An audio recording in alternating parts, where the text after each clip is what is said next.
Пред повеќе од еден век беше сиромашна земја на иселеници. Сега е дом на стотици илјади економски мигранти, политички дисиденти и прогонувани.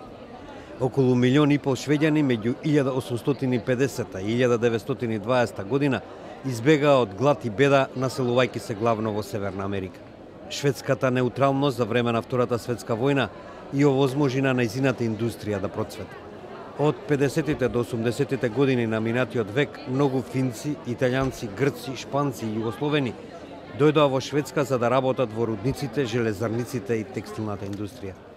Во исто време Шведска се стремеше да стане актер на меѓународната сцена, посредувајќи во конфликти и хуманитарни кризи.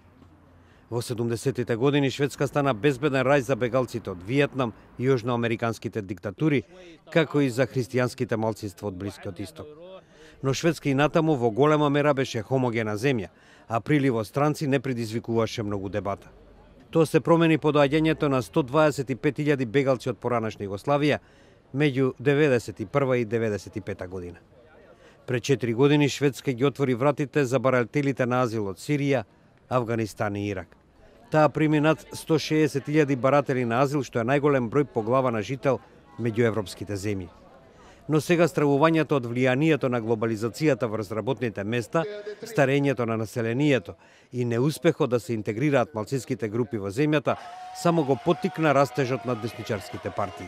Jens Rydgren, професор по социологија на Универзитетот во Стокхолм, вели: is that they really want to reduce immigration to Sweden, but also that they see immigration as both an economic and a cultural threat to Sweden.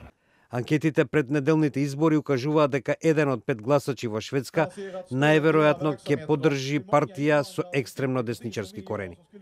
Тоа според експертите укажува дека и навидум успешните политички системи се ранливи. What these parties have in common is that they are ethnic nationalists, and their main objective is to increase the ethnic homogeneity of the country.